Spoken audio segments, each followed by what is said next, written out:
Hello, everyone, and welcome to Decoding the Euros, the podcast dedicated to the stats and facts of Euro 2025. I'm Jacob Bernstein, your stand-in host today, as Sam is away. The Euro 2025 group stages wrapped up yesterday, and to dissect it, we're joined by three guests. Firstly, we have Tom Maher. Tom, how are you doing? I'm good, Jacob. Excited to chat the Euros with you three. Nice. Secondly, we have Emily Herbert. Emily, how are you doing? Good, thank you. I'm happy that we've had regular football and missed the season. So, yeah, I'm happy. Me too.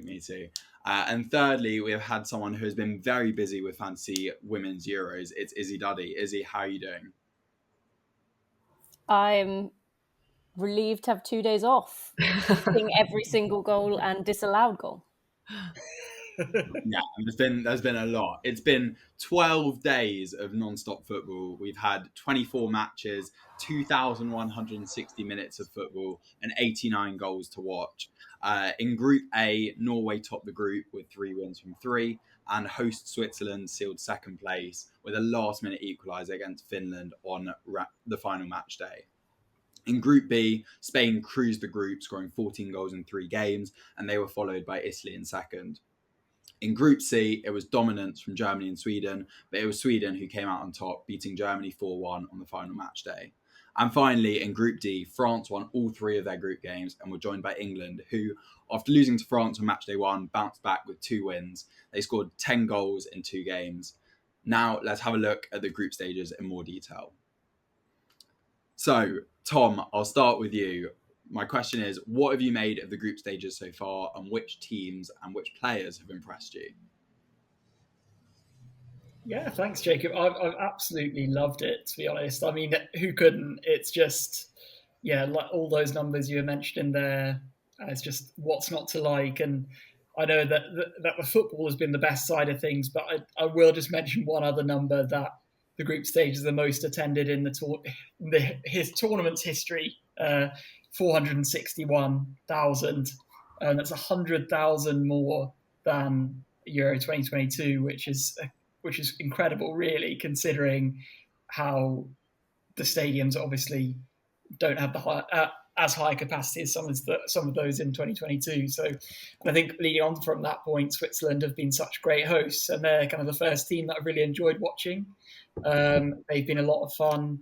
They've been chaotic. They've given us loads of drama. They've given us loads of skill, great young talents, and brilliant old hands as well. And it seems like the population's really embraced the tournament as well, which is lovely.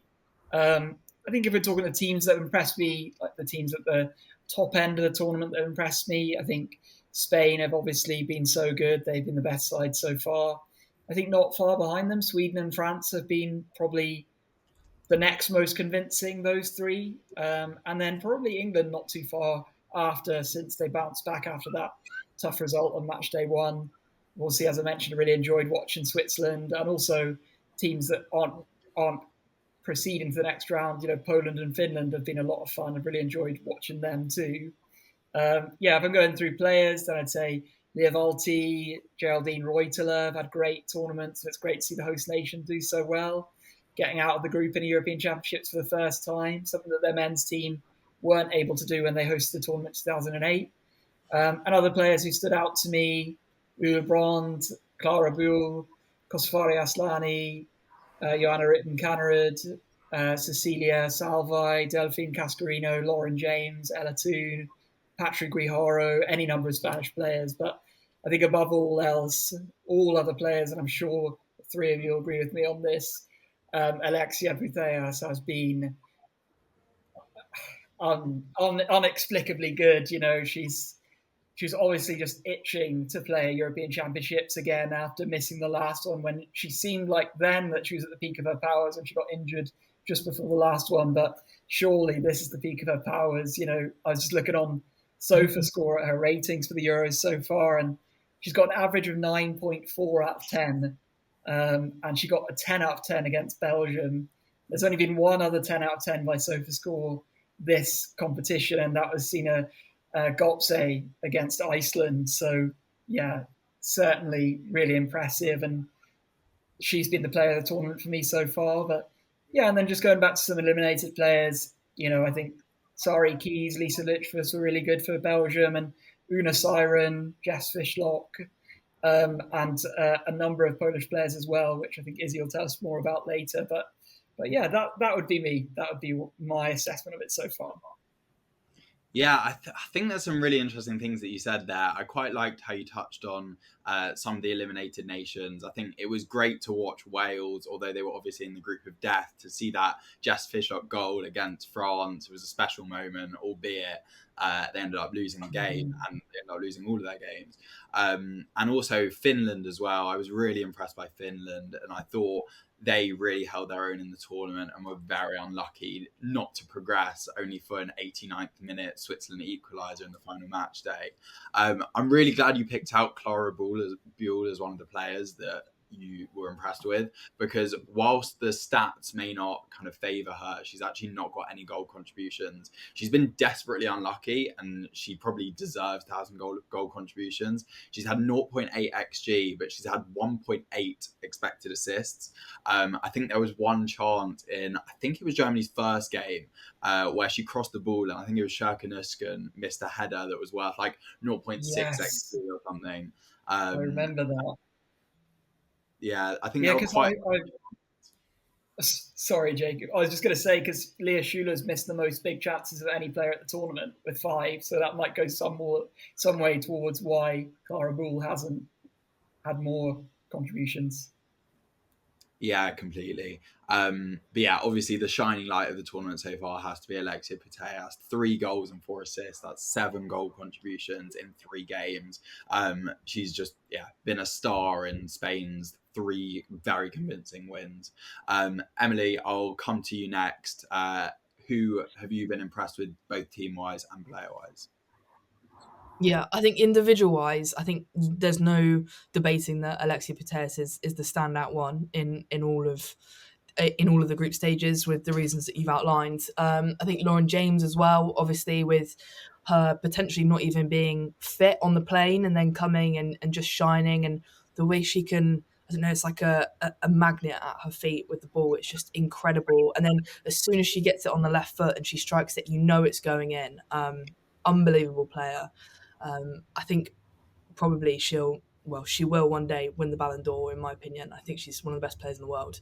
And also Jess Fishlock, I think you've got to give her credit, not only for scoring Wales' first ever goal at a major tournament, but also, the mentality that she's come in with Wales and carrying that team and captaining them, and also assisting Hannah Kane's goal against England.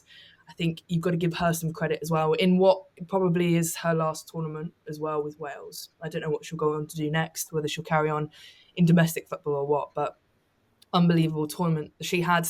And then as a team point of view, I actually think Sweden have impressed me the most, which I'm not too happy about saying, considering England are going to be facing them next.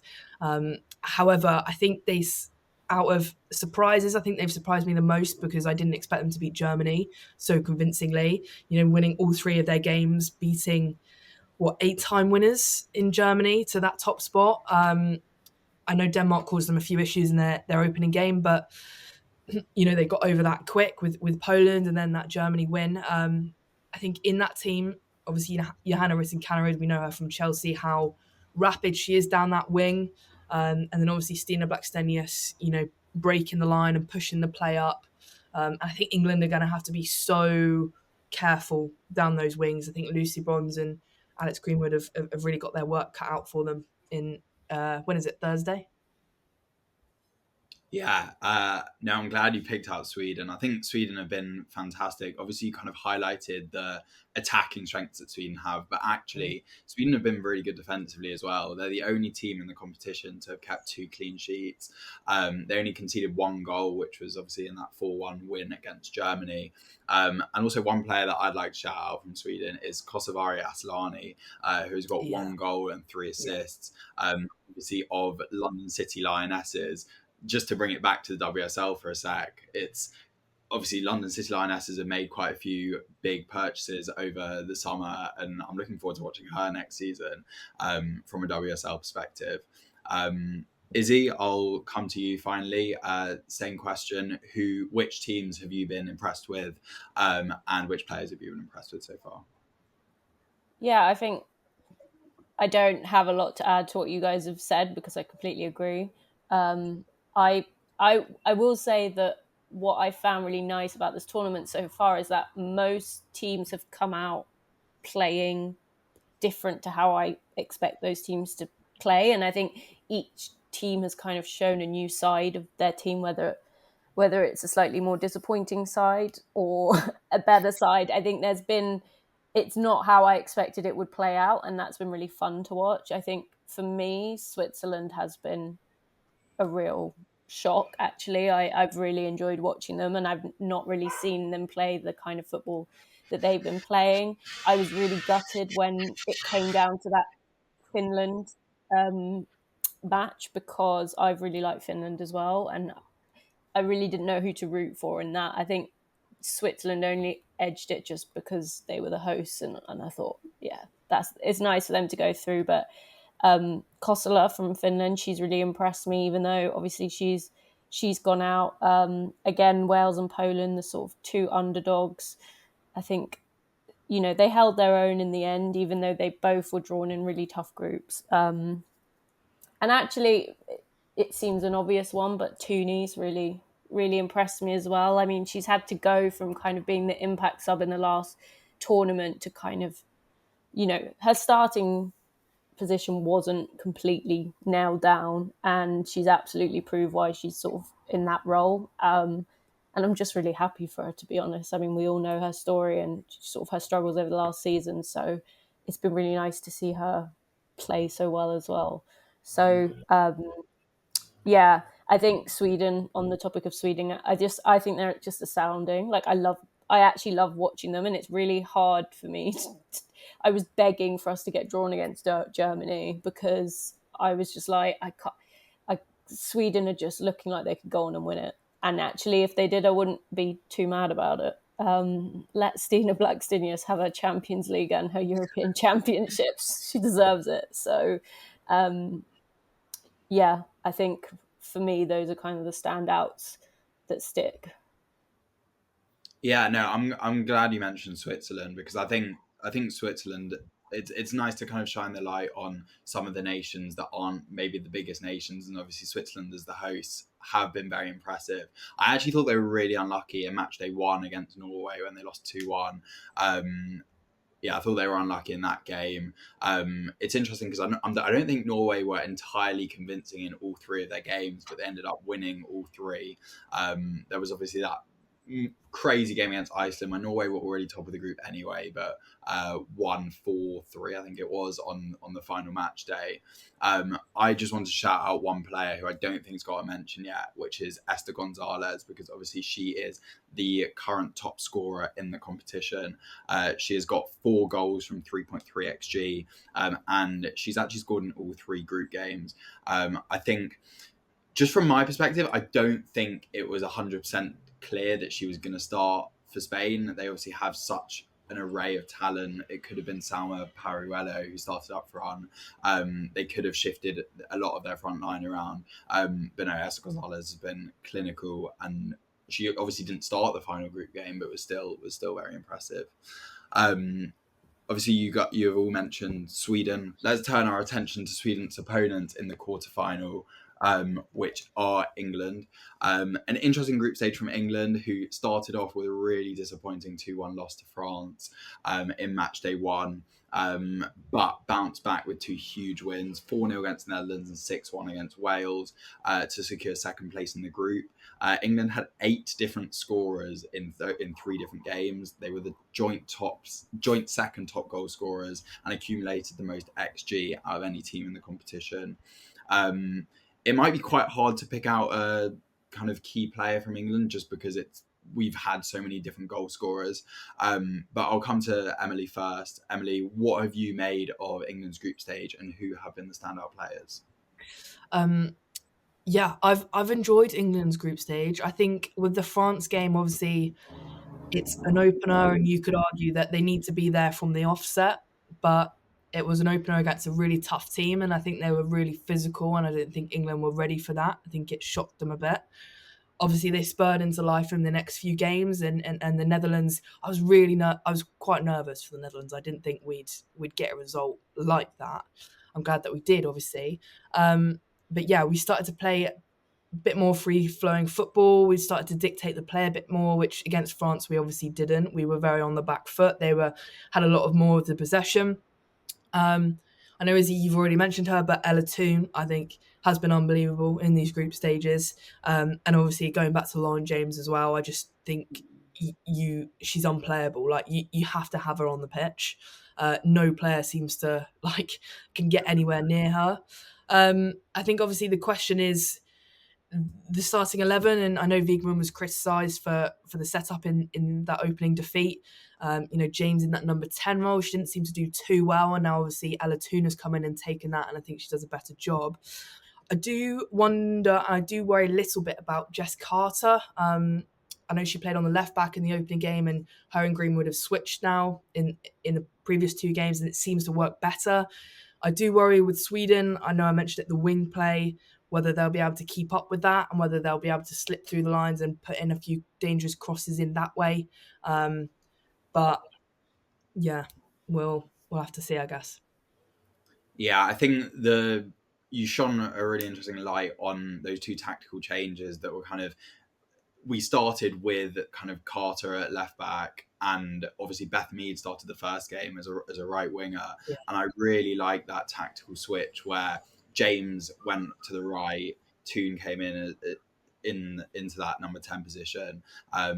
And yeah, we just looked a lot better. Obviously, Netherlands and Wales are different opponents to France, so I think it will be interesting to see how we set up against Sweden in that quarterfinal. But yeah, Tom, I'll come to you next. As an Irish man, what are your thoughts on England?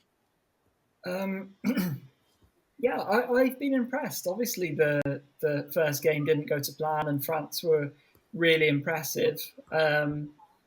But the way that they've bounced back to big wins is really impressive. And yeah, I think you both touched on it there. That tactical shift those 2 tactical shifts have been really important for England and how they've done well. And I think, that everyone seemed to be so nervous about that game against Netherlands. And it seemed like the only people who weren't nervous were Serena and the team, really, because they were so cool and calm about it. I read reports that they were on the morning of the game, Michelle Adjuman, Lucy Bronze were playing.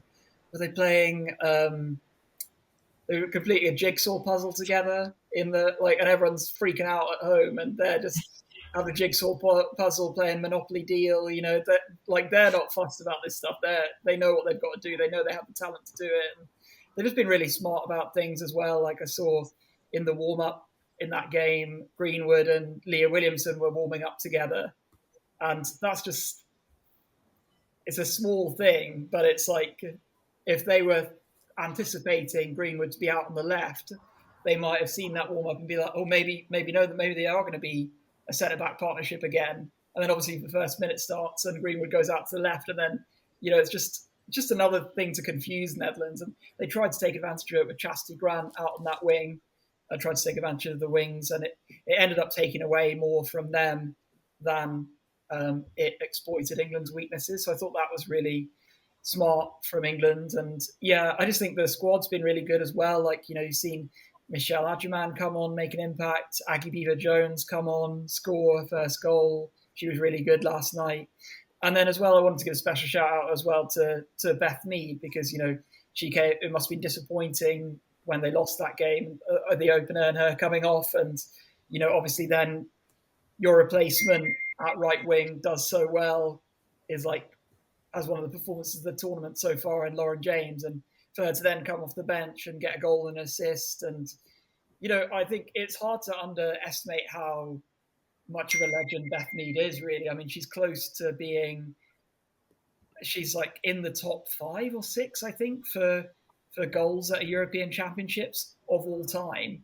And she could even do it this tournament, the way that she plays off the bench and how effective she can be. And yeah, I think I think I've been impressed with England, and I think maybe as well the gamble about Hannah Hampton has paid off for Serena, because maybe we haven't fully understood whether it will yet or not. But I think from that pass for Russo in the first goal of that Netherlands game, wow, I don't goalkeeper. It was just hot knife through butter, and usually that's reserved for like Patry or Kira Walsh or Puteas, but no, it's Hannah Hampton this time. And yeah, then just to mention as well, Kira Walsh, I think she's been really good for England.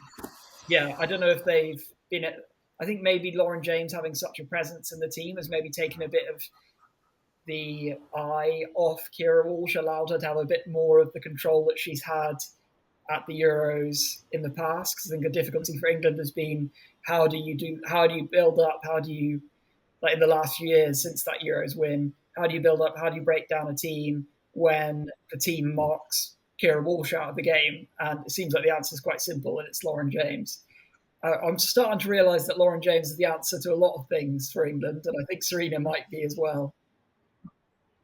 Yeah, I completely agree. I think England's attacking threat has been really impressive in the tournament. Just as I mentioned before, we've had so many different goal scorers. Looking at kind of goal contributions, Ella Toone with 2 goals and 2 assists, Lauren James with 2 goals in that Netherlands game.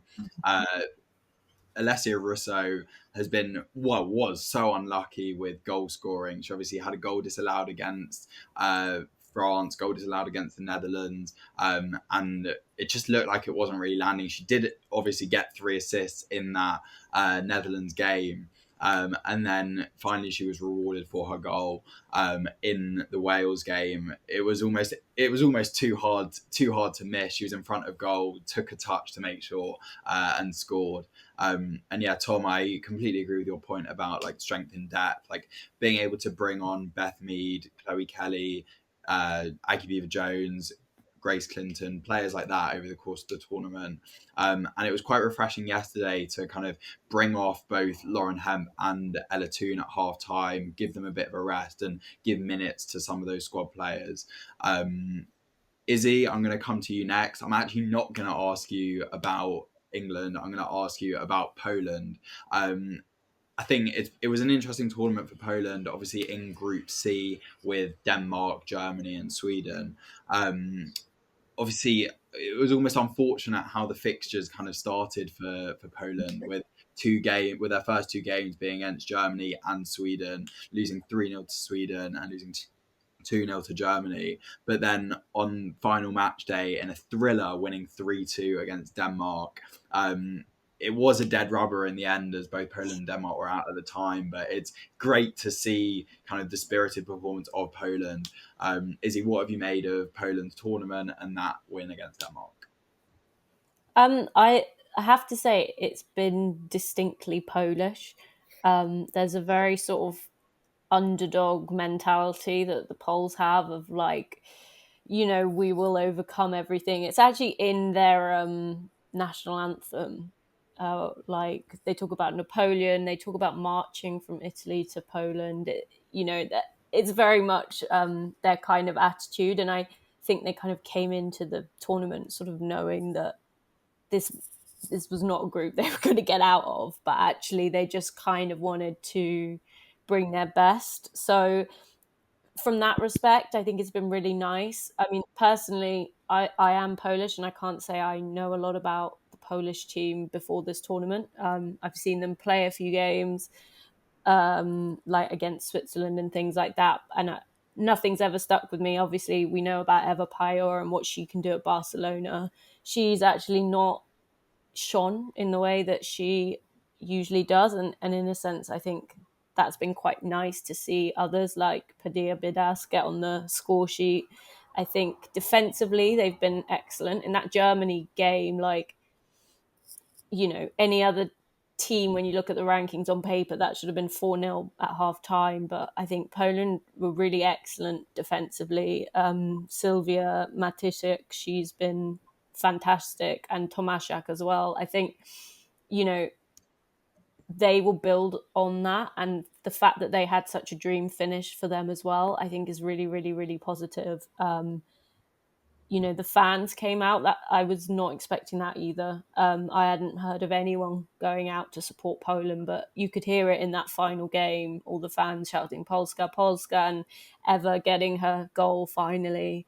I'm really, really heartened by what they've done. And I think this is a really nice sort of induction for them onto the European stage. And hopefully it just leads to better things. I mean, one of the things I noticed when I was pricing up everything for the Fantasy WEURO game, and Poland at club level, their players actually just don't really play for any noticeably like big clubs. Obviously, you have Payet at Barcelona, Šemix at West Ham, couple play in sort of Germany at fairly decent clubs, but a lot of them play club football in Poland or like the lower French ranks. And hopefully, this sort of just spurs them on, get snapped up by some bigger clubs, and really build that team out from there, which would be really nice. Yeah, no, thanks for that. I also will shout out Natalia Padilla-Bidas, who got a goal and 2 assists in that game against Denmark. So three goal contributions in one game. It was quite a nice game of like, just the stakes were very low, so it was just nice to see goals.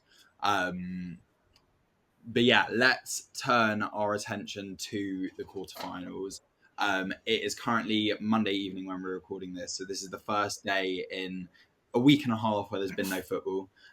We've got a 2-day break before the quarterfinals start on Wednesday. The 4 quarterfinals are Norway versus Italy, Norway being Group A winners, Italy being Group B runners-up. Sweden versus England, Sweden being Group D winners, Sweden being Group C winners, England being Group D runners-up. Spain v Switzerland, Spain is Group B winners and Switzerland is Group A runners-up. And then France v Germany, France is Group D winners and Germany is Group C runners-up. So let's go to the first quarterfinal, which is Norway versus Italy, which takes place on Wednesday night. Izzy, I'm going to come to you first. How do you see this game and who do you think will progress to the semi-final? I don't know how to feel about this game because I have been deeply disappointed by Norway this tournament, actually, and quite impressed by Italy. I think Norway will clinch it because I think they've got more experience in these situations. They're probably more experienced managing the game, especially in a sort of quarterfinal scenario. I think also people like Graham Hansen are kind of finding their groove a bit more now, so I wouldn't be surprised to see some goals. But yeah, part of me I think I'd like Italy to win this one. I think that could make it really interesting. I think, they've played really well and I don't see why they couldn't beat Norway.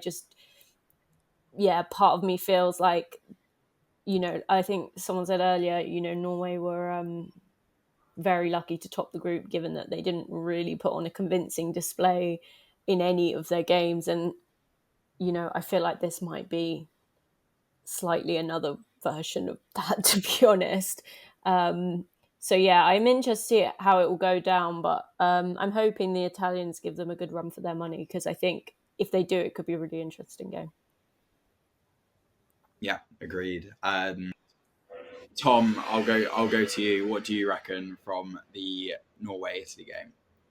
Yeah, I think this might be the tightest of the quarterfinals. I think it's really even. They were in the same qualifying group for the Euros, and they drew home and away. So that doesn't really give us any indication. I suppose Italy finished ahead of Norway in that qualifying group. You can take anything from that.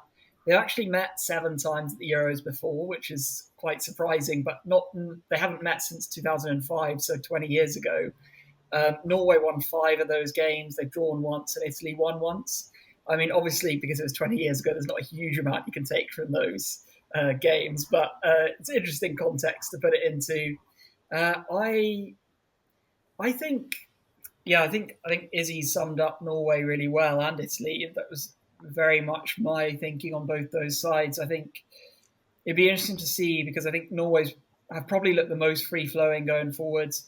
that they have the whole tournament when they played Iceland. I thought they Goltze didn't start the first 2 games, but she did obviously start this one, and she was fantastic. She was really, really good. So I'd like to see her start for Norway in the quarterfinals. I think she's earned that place in the starting lineup, and obviously Madam had a great game as well. But I think Italy are going to win this one. I think that they have maybe a little bit more direction than Norway do. I think they've played better this tournament, but I think it's going to be really close. It would not surprise me if this went to penalties, this game, which obviously we'd all absolutely love. Sorry, Italy and Norway fans, but yeah. But I think it's going to be very tight.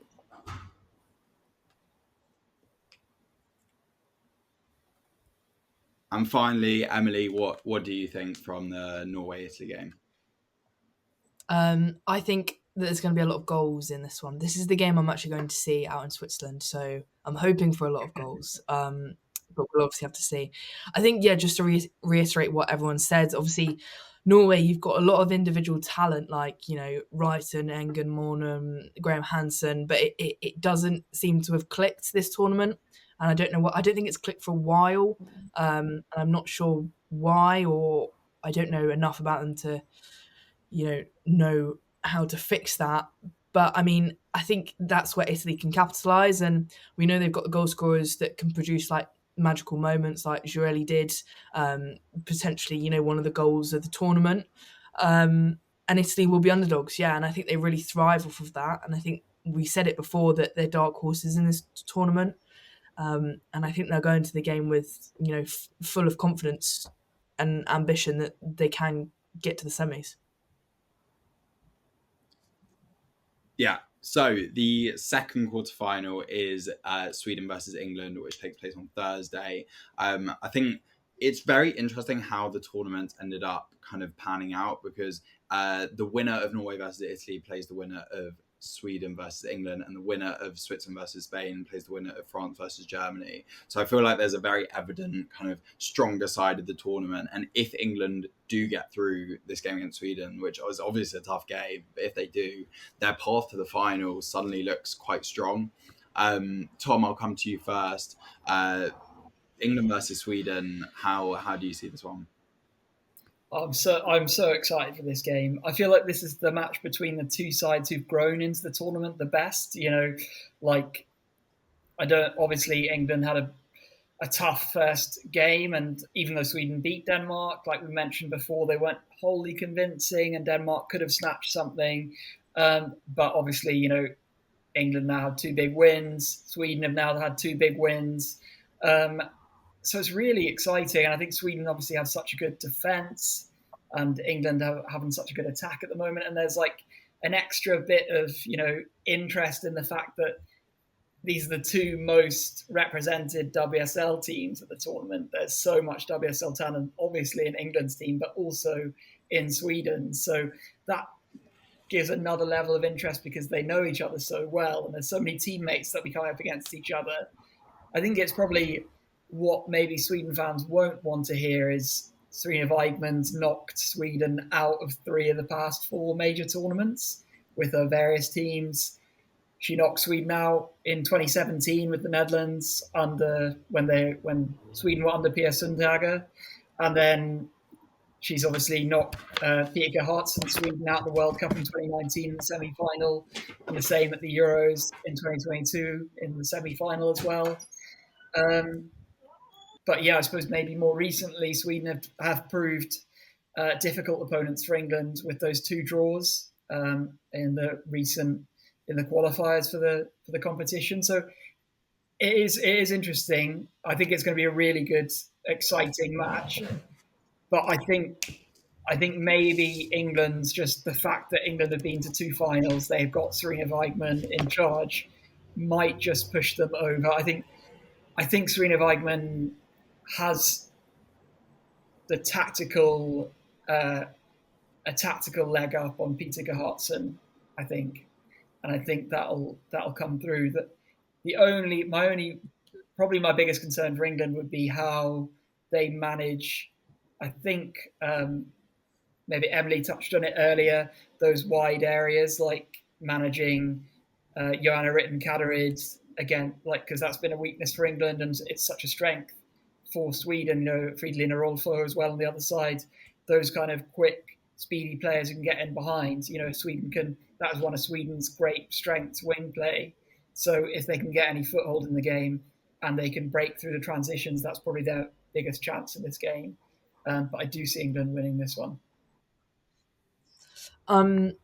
I think it'll be difficult. I think, just to reiterate, obviously, what Tom said and also what I've said at the beginning, is the wing play. I think that's going to be key. I think Bronze and Greenwood and even Hemp and James, if she starts, are going to be the key players for England. I think, obviously, you touched on it as well, Jacob, about our side being more favourable. And obviously, if England do get through, it's a much, much easier draw. I agree. Also, England finishing as runners-up in their group, it means that we have slightly less time to recover, playing on Thursday instead of Saturday. Now, I'm not sure how much difference that will make, but obviously Sweden have had longer to prepare and recover. But yeah, again, obviously, Rolfö, Rytting-Kaneryd, I think, are going to be super dangerous, like just what Tom said. Yeah, I agree. They've obviously got such strength in attack. Izzy, finally, on Sweden-England, how do you see the game going? I don't want to jinx anything. But I want to maybe just add, because again, I agree completely, like those wingers are dangerous, but they've also got Aslani coming in the middle, Angeldal as well.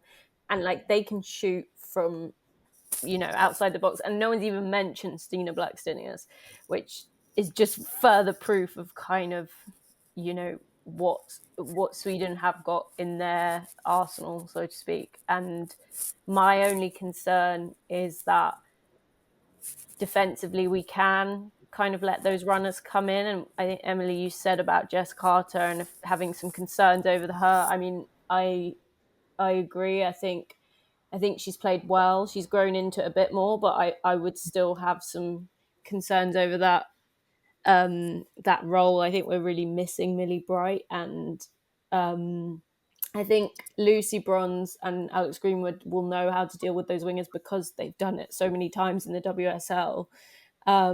But they are also kind of our older players, and those Swedish people are just fast.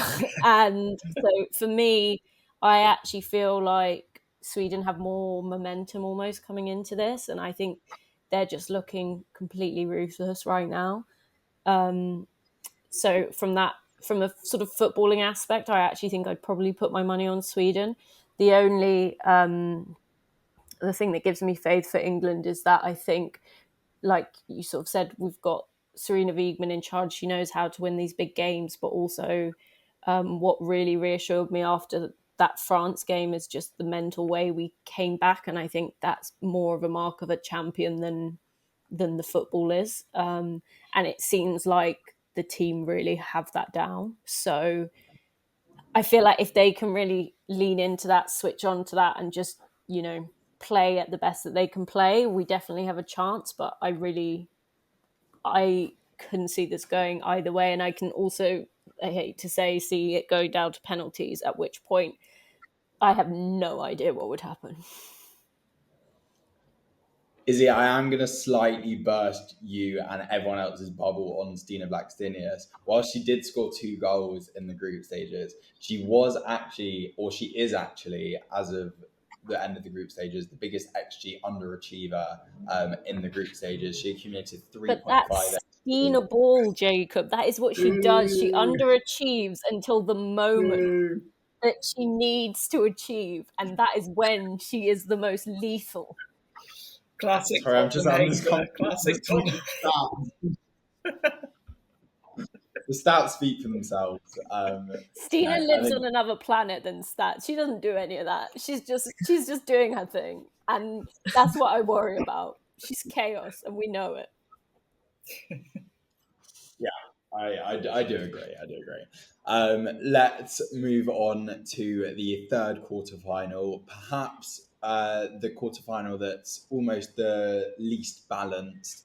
It is the World Cup holders Spain against the host Switzerland. Whilst a lot of people will be predicting a Spain win, I'll be interested, and I'd love to see a shock on the cards. We haven't seen too much in the way of kind of shock results at the Euro so far. But if the host can pull this off, I think that would really shake up the tournament. Izzy, I'll come to you first on this one. How do you see Spain, Switzerland, and do you see it as anything other than a Spain win? No, I think we can safely predict that Spain will win this one, but I also think we've seen them play like really attacking football, but not necessarily worrying too much sometimes about letting the goals in. They're still not playing Katakol. I assume she's still ill. And I think that, especially on the wings, Switzerland have shown real talent, and they've got Schertenlieb who plays at Barcelona. Will know the Spanish players. I think. To be honest, I think I think Switzerland will score, and I hope they win. But yeah, I think it's going to be a Spain win. But I don't think they'll go down without a fight, and that will be really nice for the home crowd as well. Yeah, agreed. I'll throw it over to Emily. Emily, how do you see Spain, Switzerland going? Yeah, I think probably the same. I would love nothing more than to see Spain go out by Switzerland. I'd absolutely love that. But I just can't see it happening. I really can't. How dominant Spain have been, the different goal scorers they've got, threats. Literally every single area is almost perfect. It's unlucky for the hosts, really, because I was delighted that Switzerland went through, and I would love to see them get through to the semis and potentially the final. But I just, with Spain and Gonzalez leading the Golden Boot race, I just cannot see it any other way. Unfortunately. Yeah, I mean, there's a reason that they've scored so many goals in the groups. That kind of front three of Claudia Pina, Mariona Caldente, and Esther Gonzalez is so strong. And then obviously that kind of three in midfield. Well, we're used to seeing Patry, Alexia Putellas, and Bonmati in that three, but obviously we've seen a lot of Vicky Lopez playing it in that three in the first couple of games, and she's been really impressive as well. And Spain is just so free flowing that I think it's hard to predict anything other than a Spain win. Tom, do you see a Spain win, or is there a Switzerland shock on the cards? I wish I could tell you there was. I think this would be the biggest shock in the Euros since Denmark knocked Germany out in 2017. It's really hard to see anything but Spain win. I mean, they played 3 times in 2023. This most recently they faced each other. One was in the round of 16 of the World Cup, which Spain won 5-1. Another one was in the Nations League, which Spain won 5-0. And then finally they played in the Nations League again, but only of the 3 to be played in Switzerland, and Spain won 7-1.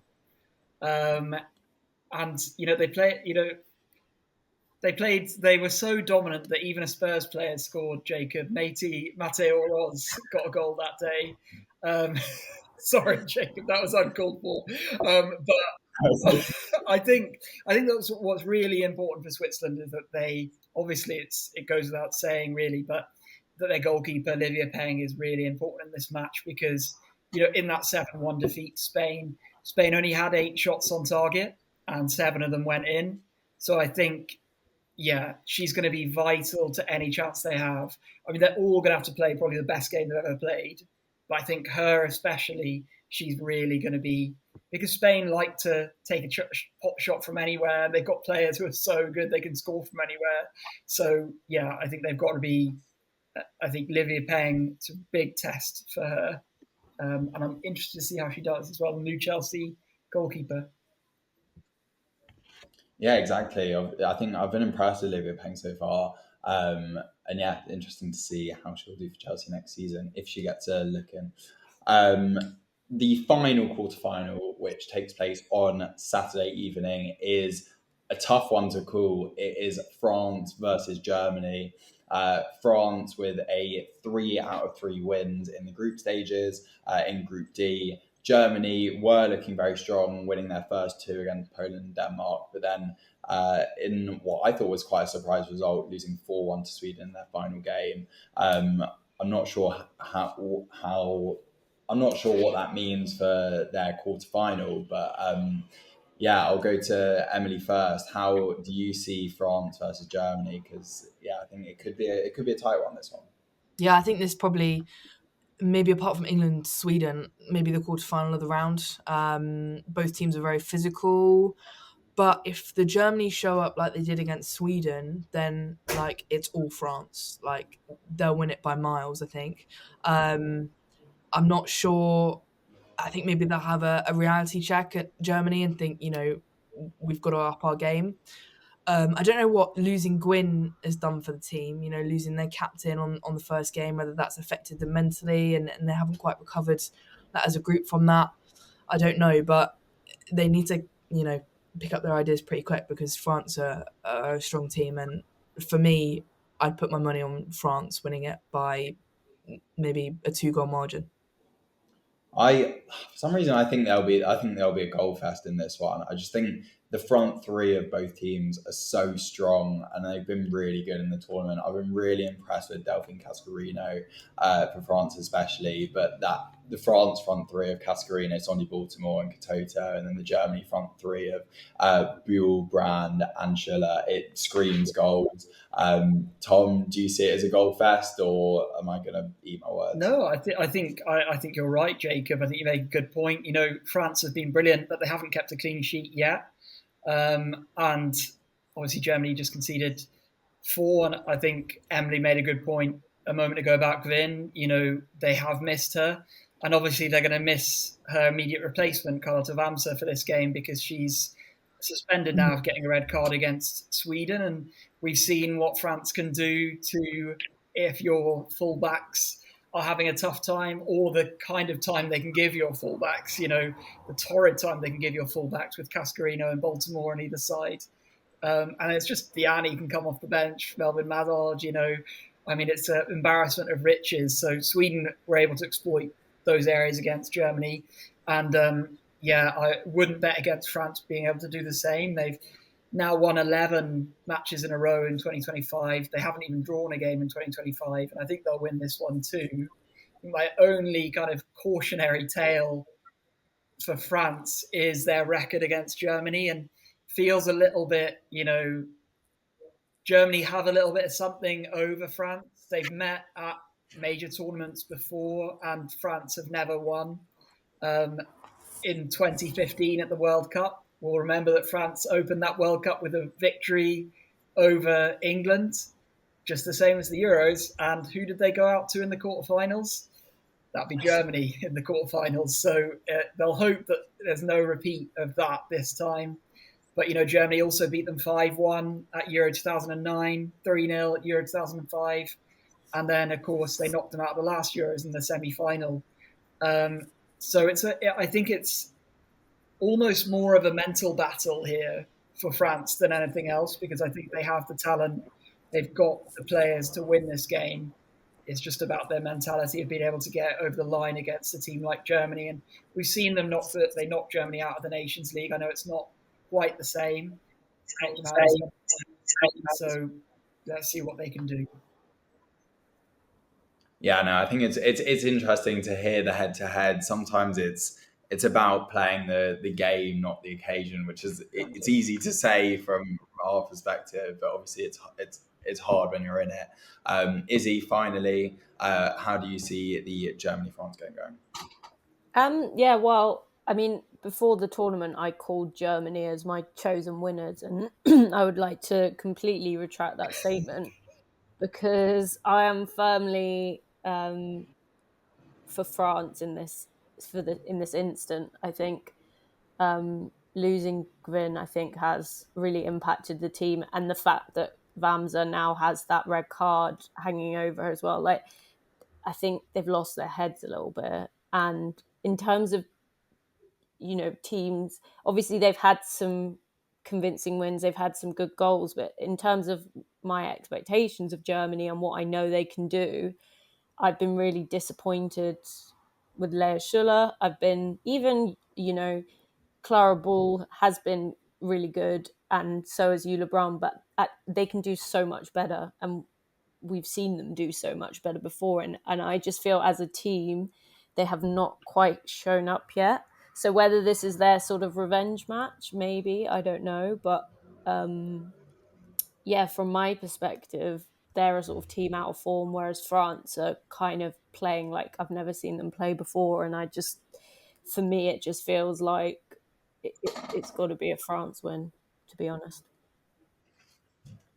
Yeah, so that's everyone's thoughts on the 4 quarterfinals, which start in 2 days' time as of recording. Could be on the day of the release of the pod when you're hearing this.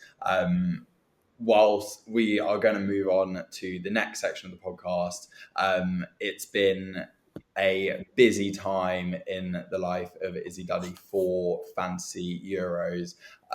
So Izzy, I'm going to pass over to you to go through some of the fantasy players who you've been impressed with, who have been the top scorers, the best visionaries, and just your thoughts on how the game's gone so far. Yeah, I think it's been really good. I've really, really loved having the whole European element. I think it's so much. I'm personally enjoying it more than the WSL just because of the way that the tournament plays out and getting to know all these sort of players from different countries and seeing how well they perform. I think, in some ways it's kind of trapped with the general kind of top scorers that we have, like Esther Gonzalez obviously is storming ahead. If you have Alexia Putellas, you're absolutely winning, which I'm glad I cashed in on that in match day 2, because I think she got last week, if you captained her, you would have got 42 points, which is not really too bad.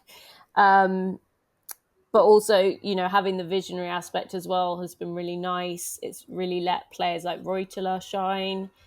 Reeson, Gopse as well has been phenomenal. And I think the top team this match day captained her, which is like wild claim. Like, I'm slightly convinced like the Norwegian coaching staff are like playing the game, because I'm like, how did you? Yeah. Anyway, we'll see, to be confirmed. So yeah, I think it's been really fun to see that. I think Falk as well. We haven't really mentioned her, but she's been really good in the tournament, but also in the game as well. So yeah, I think there's been a lot of really outstanding fantasy players from sort of middling teams, and that's been really nice to see. I've slightly enjoyed the fact that kind of the Russos of this world, the Caldentes, have not picked up too many points on fantasy just because they've got such high ownership in the game. I mean, Russo has 61% ownership as we speak, and she's not. I mean, she's got 90 points. She's doing well, but she's not. She's not reaching the likes of Esther, for example. And yeah, it's really nice to see kind of more direction go to those other players that maybe are non-WSL, or from sort of countries we don't know about so much. So yeah, that's been really good. And I'm personally doing better than I am on any of our other games. So I'm feeling great. And I'm looking forward to the new round. We obviously get a few more free transfers to make up for our losses, and if your app quits, just please update it to the latest version and then everything will be fine. But yeah, so I've personally put in a load of Norwegians and French this week, so I don't know now. Tom's made me doubt myself, and there's no Italians in my team and I'm scared. Yeah, no, I really like the rule. Well, I really liked a couple of additions. I like the idea of the fact that you get free transfers on eliminated players. I feel like I made use of that in the final match day, and also obviously visionaries as well. Just turning our attention to the Decoding the Euros League. Number 1 in the Decoding the Euros League is Eric T with 215 points. Izzy, as you mentioned before, captaining Alexia Putellas in round 2 would have got you 42 points, and that's exactly what Eric did. He also captained Alexia Putellas in round 3 as well. He also put in Italy's Elisabetta Oliviero as a visionary in round 1 and was rewarded with in round 3 and was rewarded with 10 points. In terms of how the rest of us are doing, I had a look at Sam's team. Sam is 29th in the Decoding the Euros League on 179 points. Sam went quite big on Sweden and it paid off. He got lots of points from Angeldal, Lundqvist and Holmberg. However, I've got good intel that Sam forgot to do his team for round 3 and he did mean to put Ella Toon in against Wales. So he has missed out on 15 points for that. In terms of how I'm doing, I'm 13th in the Decoding the Euros League on 192 points. My defense was pretty strong in round 1. I had Olga Carmona, Rebecca Kanak, and Berman. I had a strong midfield in round 2 with Ritten Canarid, Graham Hansen, and Pina. And as I said, I really like the rule where you can put where eliminated players you get free transfers, and I made the most of it. I put in Tessa Villard as a visionary for match day 3, and she scored, so I got some nice points for that. I did also put Pernilla Harder in for round 3 as well, and while she didn't get any points, it was still kind of fun to try it out, both Villard and Harder. Tom, I'll come to you. How's your Fantasy Euros gone? Yeah, certainly nowhere near as good as the rest of you. Yeah, it's been a bit of a tough one. I think, sometimes it just really doesn't go your way. I think maybe exemplified by having Riola Gemaili and Elisabetta Oliveiro on the bench this week was a particularly painful one to take. And also I vice captained Alexia Putellas for that match day 2 and captain Sandy Baltimore. So when Lauren Bolnaday told Sandy Baltimore to go warm up for the last 10 minutes against Wales, he had some choice words about him in my house. I'm kidding, Lauren. I'm kidding if he's listening to this. But yeah, sometimes it just doesn't go your way. But you've got to remember that it's all fun, all good fun. So yeah, I think I'm trying to take it like that. But yeah, sometimes, you have those 50-50 decisions, you make the wrong ones, and I've been doing a lot of that, I'll say. There are still games to get back up at the top. Tom is currently 82nd in Decoding the Euros League with 151 points. Emily, I'll come to you. How's your Fantasy Euros gone? Not good, I'm not going to lie. I'm not very good at remembering to update it, to be fair, but I'm looking at round 1 and I still didn't do very well. I captained Gwen and obviously she got injured, so that wasn't brilliant. I had Williamson in there and obviously she only got 1 point. Yeah, not too good. I did have Katoso from France who got me 6. She was my highest scoring player along with Simonon. But I've just redone my team for the next round, so fingers crossed I'll have some more points. Exactly. There are 7 games still to go. And finally, we'll go to Izzy. Izzy, it pains me to say, but I looked at the Decoding the Euros League, and you are 1 point ahead of me with 193. Thank you. I believe you told me you took a -12 or something like that on round 2. So it's a very, very strong Fantasy Euros for you. How's it gone? Yeah, I feel like I've really sort of done an England group stage with this one. I was on 59 in round 1, went to 70 for round 2, and I got 84 points this week, which has to be a record across WSL, everything. I captained Alexia, had Toon, Reuteler, Karchawi, Russo. So yeah, that is who I sold my soul for, and it paid off, thank God. Otherwise, I'd be absolutely screwed. Not sure about my team for next week or next match day. I mean, I've just gone hard on the favourites. I've gone hard. I've got Toon, Stanway and Russo, and I'm just praying for the best. I've decided, having said that, I think Sweden are going to win the game, to go hard on an England attack, because this is how I play fantasy. I basically hedge my bets in life and then on fantasy, and hope that I will not be disappointed in one way. Well, exactly. That way you've won either way. You've said that Sweden win. If they win, that's great. And if England win, then you've done well in fantasy. Exactly. So we shall see. And I'm hoping I've got, some points to lean back on. Although I shall say that in my family league, my dad is beating me and I'm not happy about that. And I'm 9 points behind him. So I need to catch up as a matter of principle and pride. Yeah, that is definitely a matter of pride. Okay, so that is the end of the kind of formal Euros chat. Now, the last section to end the podcast is Know Your Stat. It's quite nice that I am on the other side of this. I'm very competitive, and I get annoyed when I don't win Know Your Stat. So at least this week, I cannot lose. I've got 3 rounds of Know Your Stat, and then if each of you win 1 round, I've got a 4th round as a decider. Tom, I'll let you go first. So in round 1, Tom will go first, and then we'll go Tom, Emily, Izzy, and then we'll kind of rotate in the rest of the rounds. For Know Your Stat, how it works is you've got to name me 1 player that fits the category. If the player isn't right, then you're out, and it's basically last person remaining.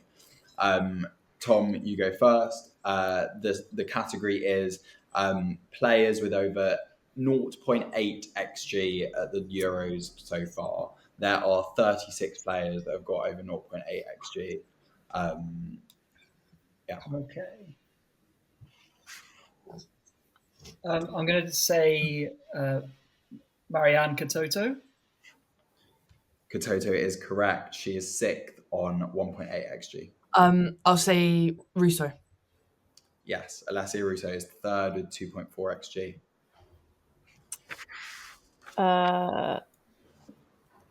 Lauren James.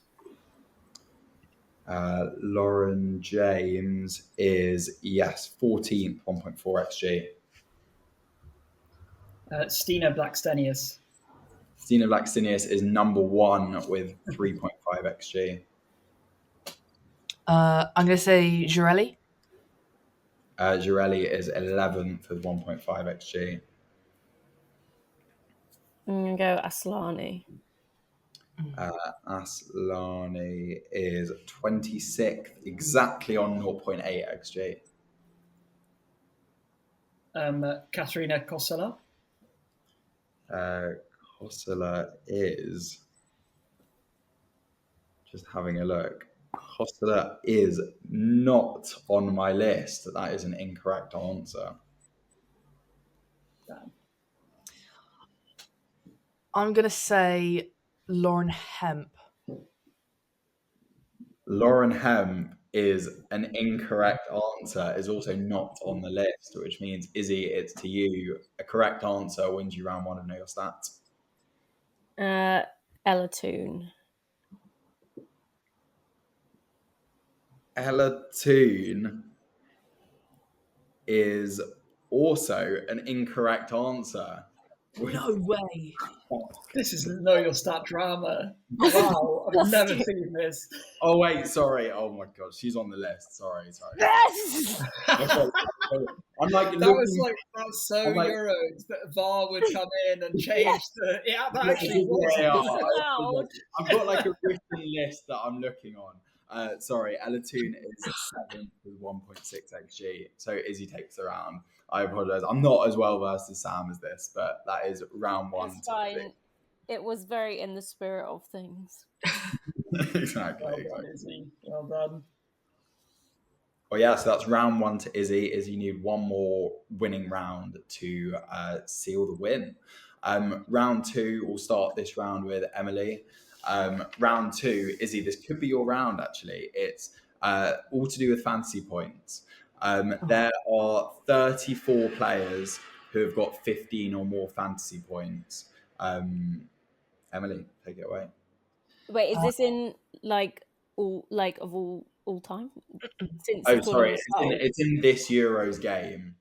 Okay, yeah, the whole game. Cool, Yeah, the not just whole like game, a week all or three- whatever. all three Okay, matches. fine. I'm going to say Putellas. Alexia Putellas, number 1, 41 points.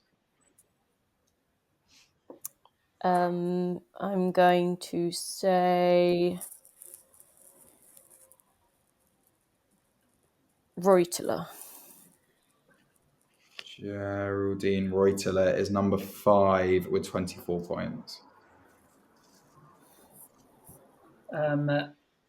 Senior Gopse. Gops at number 4 with 25 points. Esther Gonzalez. Gonzalez, number 3, 26 points. Oh, it was in my head, now it's gone. Oh yeah, Eula Brond. Brand is number 2 with 28 points. You've got the top 5. You'd hope so. It'd be a bit embarrassing. Claudia Pina. Claudia Pina is... I'm going to double check my list there. He's going over to the TV. Claudia Pina is not on my list. That's an incorrect answer. She hasn't got 15 points. No, because she flopped in the first day, didn't she? But didn't she get like loads in day 2? Oh, but fair. Must be wrong. Damn. I'm going to say Victoria Pelova.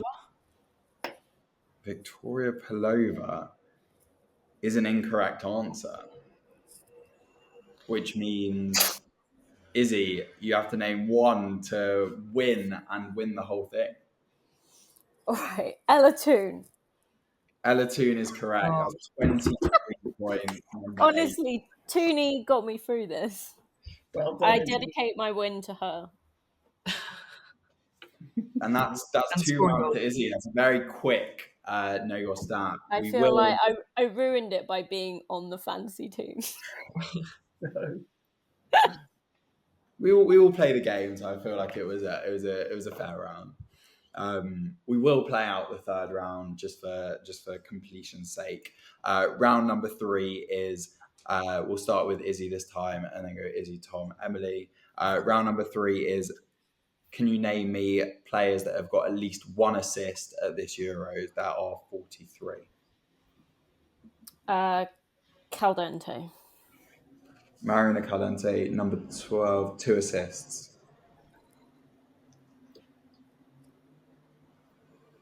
Oh, is it me next? Yeah. Putellas. Alexia Putellas, number 1 with 4. Alessia Russo. Alessia Russo, second with 3. Esther Gonzalez. Esther Gonzalez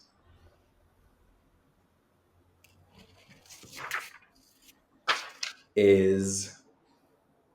I'll double check it.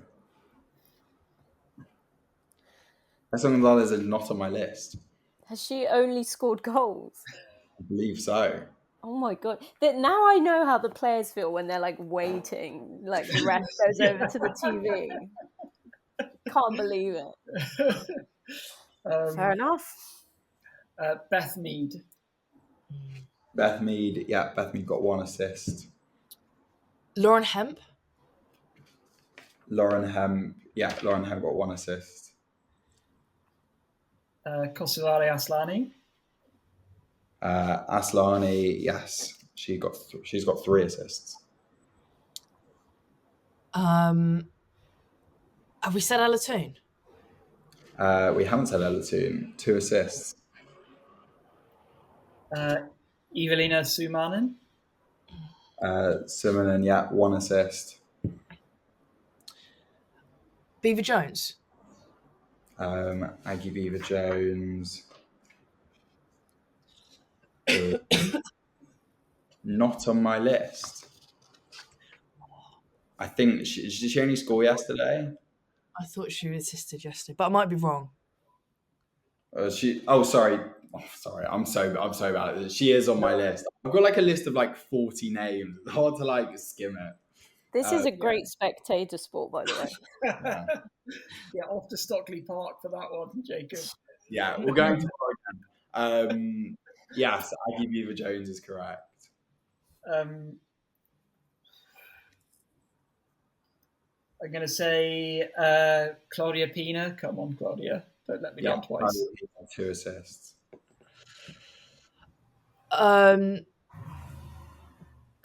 Katoto? Yeah, Katoto 2 assists.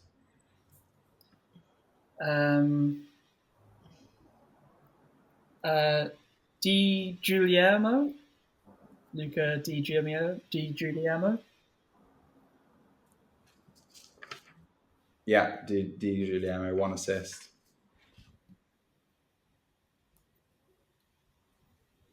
Have we said Beth Mead? We have said Beth Mead. That's been said. Which means, Emily, that is an incorrect answer. Well, it's a correct answer, but it's already been said. And that gives Tom the win for the third round of Know Your Stat. But obviously, Izzy had already won. Izzy, anything to say for your Know Your Stat win? That was like watching the Denmark-Poland game. They're both out, but I really enjoyed it anyway. You're the Know Your Stat GOAT at the moment, Izzy, aren't you? You're way up. I'm quite glad because it is technically my job to know my stats, and some days when I doubt myself, I feel reassured by coming on this podcast. So thank you. Well, thank you very much, listener. That finalizes our group stage review podcast. We will be back with a quarterfinal review podcast at the end of the week. Just a couple of quick things. Nominations for the Football Content Awards are open. So if you enjoy the show, please consider voting for us. You can find the link to do so in the podcast description. Thank you, everyone, for coming on. Thank you, Izzy. Thank you so much, and great show stand-in hosting, Jacob. I enjoyed it. Oh, thank you. First time. It is a tough show. Thank you, Tom, for coming on. Cheers, Jacob. You did great. And finally, thank you, Emily, who is off to Switzerland, I believe. Yeah. Thanks, Jacob. Enjoy. Well done. Thank you. But yeah, thank you very much, everyone. We will be back with a quarterfinal review, and yeah, we'll see you then.